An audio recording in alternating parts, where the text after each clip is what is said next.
स्मरण करते हुए हमारे देश में व्यक्ति और समाज दोनों की उन्नति में कौन सी ऊंचाइयां प्राप्त की हैं उस पर विचार।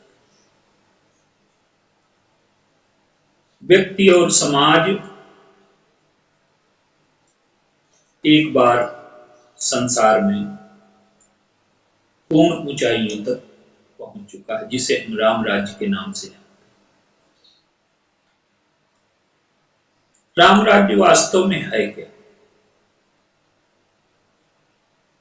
राम राज्य किसी अच्छी व्यवस्था का नाम नहीं। राम राज्य व्यवस्था के अभाव का नाम है।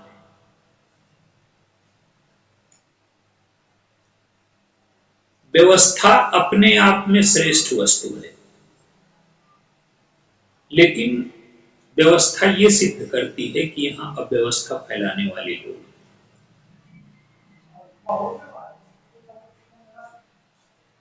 राम राज्य व्यवस्था का अभाव है। व्यक्ति का मन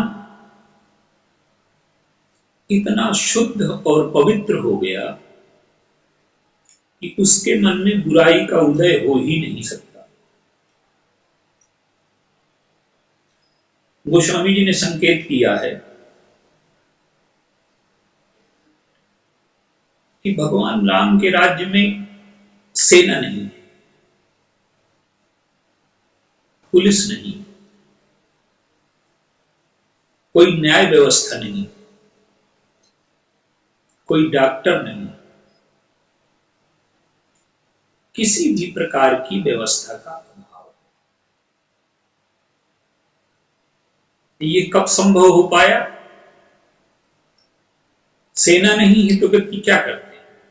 गोस्वामी जी ने कहा कि युद्ध तो बंद हो गया, पर एक युद्ध जो है निरंतर चालू है, और वो युद्ध है जीतन मनहु सुनिय अस रामचंद्र के राज।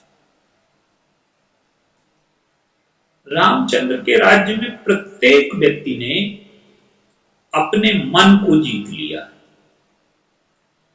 और जब व्यक्ति मन को जीत लेगा तो उसके जीवन में बुराई का उदय संभव ही नहीं। हमारे जीवन में बुराई कब आती है? जब हमारा मन पर नियंत्रण नहीं रहता। धर्म क्या है? धर्म है बुद्धि के द्वारा मन को नियंत्रित रखने की पद्धति। हमारा मन, हमारी इंद्रियां जब अपनी मर्यादा से बाहर जाने लगती हैं तो हमारा विवेक, हमारी बुद्धि उसे रोकती है। इसलिए धर्म का जो पहला लक्षण है वो धृति है। धृति का अर्थ है अपने को काबू में करना, अपने को रोकना। हम जो बोल नहीं सकते वो न बोलें, जो भोग नहीं सकते वो न भोगें, जो कर नहीं सकते वो न करें। तो धर्म में बुद्धि का नियंत्रण है, लेकिन बुद्धि और मन का जो अंतर्द्वंद है, मन को अभ्यास से विषयों में रस लेने का।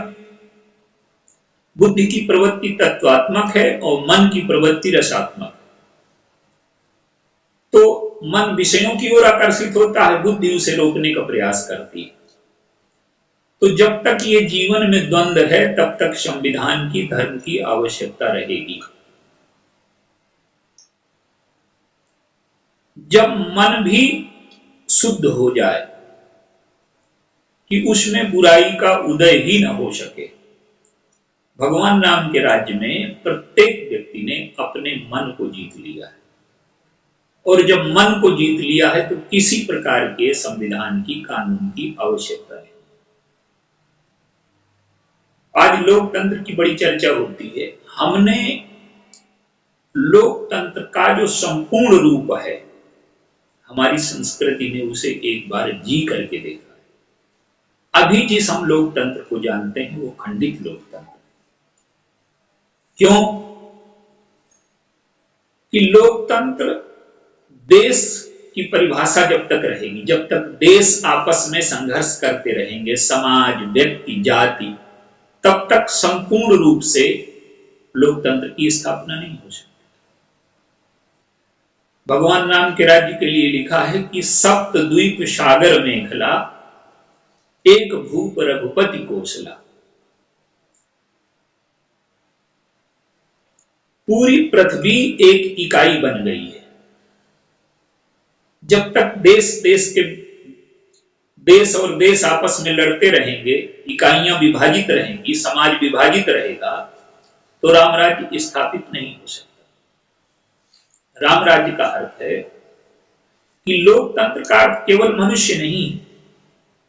जब मनुष्य और मनुष्य के बीच में कोई संघर्ष न रह जाए, मनुष्य और प्रकृति के बीच में कोई संघर्ष न रह जाए।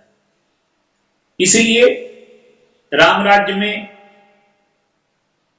किसी की भी अकाल मृत्यु नहीं होती, किसी पिता के सामने किसी पुत्र की मृत्यु नहीं होती, किसी पत्नी के सामने किसी पति की मृत्यु नहीं होती, कोई बीमार नहीं होता, किसी को प्राकृतिक आपदा से किसी की मृत्यु नहीं होती, कोई जल में नहीं डूबता, किसी के घर में आग नहीं लगती। ये आदर्श राज्य जो है ये राम राज्य कहलाता है, और ये एक दिन में संभव नहीं हो पाता। इसके लिए